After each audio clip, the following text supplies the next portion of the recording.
네, 미국의 철학자이자 시인인 랄프 waldo 에머스는 이 참된 교육은 학생을 존중하는 것이다라고 얘기했다고 합니다.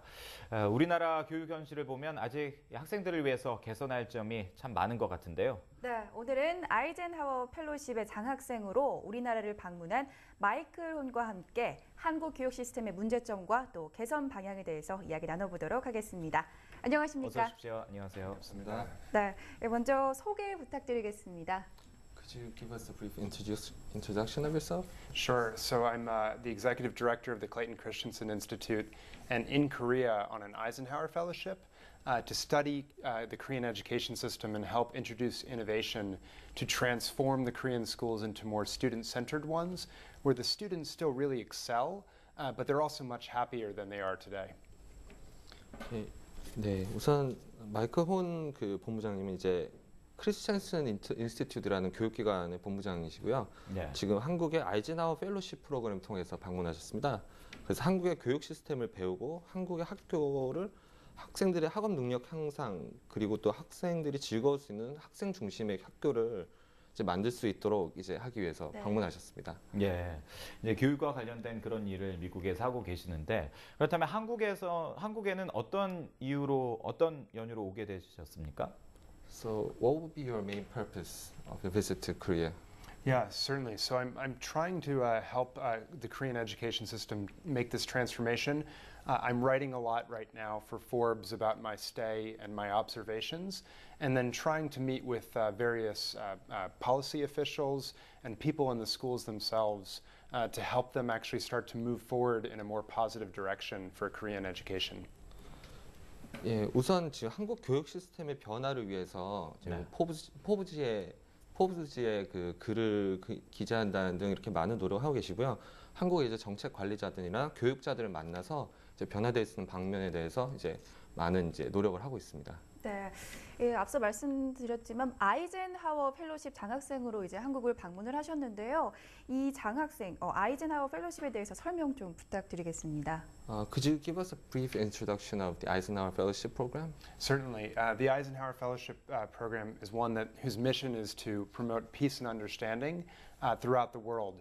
And they do this by selecting fellows from around the world who travel to other countries and basically to try to increase their impact beyond the ones in their immediate communities and to really have international impact in their work.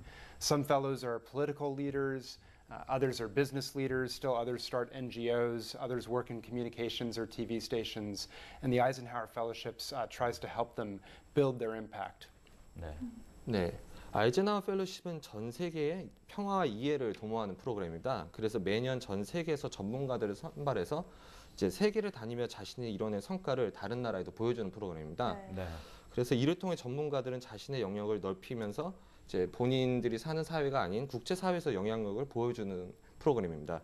그래서 선발자들 중에는 뭐 정치나 사업계 리더들도 있고 그 외에 뭐 병원을 운영하는 사람이라든가 NGO 단체 회원이라든가 뭐 방송통신 관계자들도 있다고 합니다. 예, 마이클 혼스의 경우는 이제 그 한국의 교육에 대해서 좀 더 집중적으로 살펴보기 위해 오신 건데 그렇다면 직접 지켜보셨을 것 같은데 한국 교육의 장점 혹은 단점 어떤 부분들을 느끼셨는지 궁금하군요. So while you were in Korea, you must have been through a lot of Korean education systems. And what are the positive and maybe the negative sides of Korean education? Sure, I've seen a lot of schools since I've been in Korea all around the country. I think the positive, of course, is that Korea achieves very highly, but I think it's because the students and the families work so hard and are willing to pay any price to succeed, which of course is both admirable, but it also has its problems. And my sense is that while that strategy has worked in the past, it may not work going forward, and this is sort of the negative of the Korean education system. For example, in Japan, they used to be very high achieving, and as they reached prosperity, their achievements started to fall off. And I think in Korea, with the amazing growth that the country has had and the prosperity that is now here, you might start to see people say, we don't need to work as hard in the future, which could cause some lowering of the achievement in the Korean education system. The last thing I think is that it's unclear if succeeding with such a knowledge-based solutions in the education system will continue to be successful in the new economy in the future, where creativity is so much more important. 네, 우선 한국에 와서 이제 전국의 많은 학교들을 방문을 하셨는데 이제 한국 교육 체계가 뭐 성공했다고 할 수 있는 이제 교육을 강조하는 사회 분위기 속에서 학생들이나 부모들이 열심히 노력한 거에 큰 요인이 있다고 생각하십니다. 근데 이런 전략은 과거에는 통했지만 한국이 이제 앞으로 이런 교육 시스템이 앞으로는 어떻게 될지 아직 미지수라고 합니다. 네. 우선 일본을 예로 들으셨는데요. 네. 일본의 경우 어느 정도 경제적인 여유를 가진 뒤 이제 교육 시스템이 무너지는 거를 모두 볼 수 있었습니다. 그래서 한국 역시 부유해졌고 사회가 계속 학생들이 불행해지고 뭐 이렇게 지금 지금의 교육 시스템에 있는 걸 용인할 수 있을지 이게 의문이라고 하십니다. 그래서 한국에서 이제 학업 능력만으로 성공하는 것 역시 앞으로 불투명한데 앞으로 더 큰 경제 성장을 위해서는 창의력이나 리더십 등이 더 중요할 것으로 보여진다고 합니다. 네. 네. 최근 한국에서는 이 초중 고교에서 해당 학년의 교육 과정에서 벗어난 걸 가르친다거나 또 시험 출제를 하면 학교나 또 교사가 이 징계를 받는 선행학습 금지법이 통과가 됐는데 이에 대한 의견은 어떠신가요?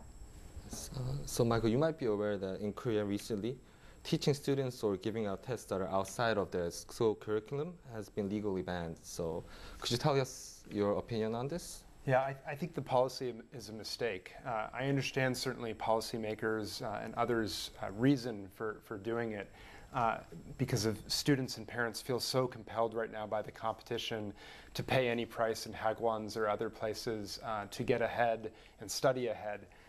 But I think banning advanced learning really only treats a symptom of the problem and not the cause of the problem itself.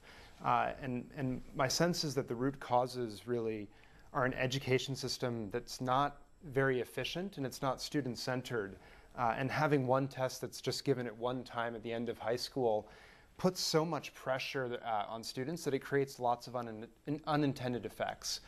I think there are other ways in today's society to maintain those high expectations, but to leverage technology to create a much more human and humane system to start to solve this. And so my sense is that if we can create a more student-centered system that is engaging, motivating, happy, and efficient, and therefore humane, that will require actually moving to what we call a competency-based learning system, where students only move on once they've truly mastered a set of skills or something like that. And in this sense, it's no longer a time-based system. You move beyond time to say, can you really solve this problem? Do you really understand the material? And then you move on. And banning advanced learning is actually a very time-based solution. And so it's the opposite of what I think modern society needs for its education systems to succeed.